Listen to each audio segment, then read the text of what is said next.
Lumantad ngayong araw na ito ang 18 dating sundalon mula sa Philippine Marines na naging security personnel ni dating Congressman Zaldico.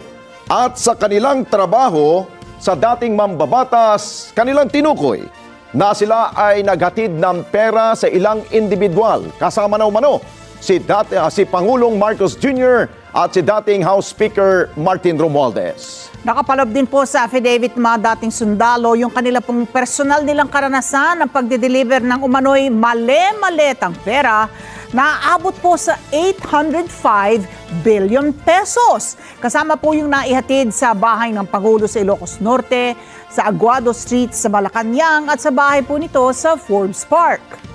Samantala, idinadawit din ng mga dating sundalo ang ilang mga mambabatas, mga kongresista. Noon hinatiran din nila ng pera kapalit ang paglagda sa nooy isinusulong na impeachment complaint laban kay Vice President Sara Duterte.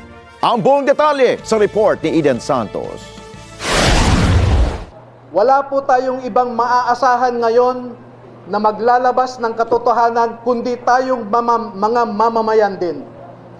Hindi natin maaasahan ang nasa gobyerno ngayon na ilabas ang buong katotohanan na walang pinagtatakpan.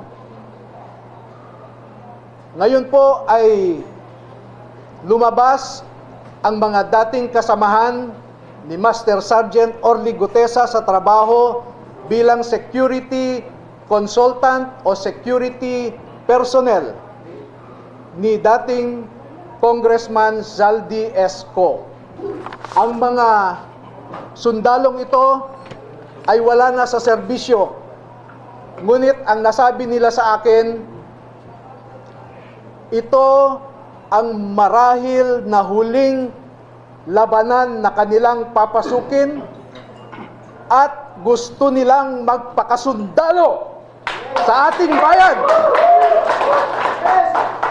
Tuloy-tuloy pa rin ang laban sa matinding korupsyon sa gobyerno na halos trilyong pisong pondo ang umano'y napunta sa bulsa ng malalaking tao sa gobyerno. Yan ay matapos ang matapang na paglantad sa publiko ng 18 na dating mga sundalong Marines na kasamahan ni Master Sergeant Orly Gutesa at nagturo kay Pangulong Ferdinand Marcos Jr., dating House Speaker Martin Romualdez at dating ako Bicol Party List Representative Zaldico bilang mastermind sa flood control scam. Ang ugat at pinuno ng pagnanakaw sa ating bayan ay walang iba kundi si President Marcos. At hindi gagalaw si Speaker Romualdez o si Zaldico na walang pahintulot kay PBBM. Dahil bakit siya tumanggap ng mali-maletang pera? Hindi ba siya nagtanong saan galing ito o para saan ito? I hold him responsible because being the chief executive, being the head of the executive branch, he is the chief implementer of laws. Ayon kay Attorney Levito Baligod, isang anti-corruption advocate, nakapaloob sa affidavit ng mga sundalo ang personal na karanasan sa pagde-deliver ng mali-maletang basura o pera sa bahay ni Pangulong Marcos sa Ilocos Norte, Aguado Street sa Malacanang at bahay nito sa Forbes Park. Mula umano noong September 2022 hanggang sa kalagitnaan ng 2025 ay 3 hanggang 4 na beses kada linggo ang delivery at minsan umaabot pa ng 52 na maleta. So ito po yung bahay ni umano ni Pangulong Ferdinand Marcos Jr. Yes po. Meron din po kami sa Ilocos, kasama po si Kong Saldi. Ilang maleta po yung na-deliver sa Forbes at saka sa Ilocos? Yung sa Ilocos po ay sa 5 maleta po. Okay, sa bahay mismo. At sa Paway, sa bahay ni BBM. Ha? Oo. At saka may mga katibayan naman, no? Ibinunyag din sa presscon na umaabot sa 805 billion pesos ang deliveries ng mali-maletang basura o pera mula sa umano'y ninakaw mula sa pera ng bayan. Na i-deliver nila, umaabot ng 805 billion pesos.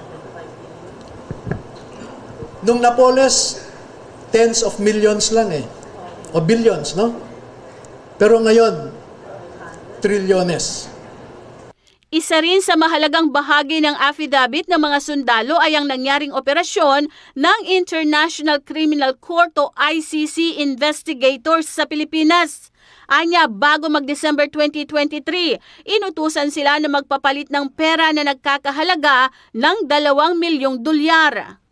We will prove that the conduct of the ICC investigators in the Philippines is unprecedented because they were dined and wined by people who are publicly known to be opponents of the people hosting them. Second, to prove that what the United States Department said, that ICC is a very corrupt institution, is being proven by this personal knowledge included in their affidavit. Plano rin nila na ipadala sa iba't ibang embahada ng mga bansang miyembro ng ICC at maging mismo sa ICC ang kopya ng reklamo pagkatapos na isumite sa Office of the Ombudsman para ipaalam ang ginawa ng mga ICC investigators sa Pilipinas. Kinumpirma rin ng mga sundalo na nagdala rin sila ng mali-maletang pera para sa mga kongresista na pumirma sa impeachment complaint laban kay Vice President Sara Duterte. Nakadetalye po dito sa affidavit nila na may dinalang pera para sa mga pumirma. Okay? Sa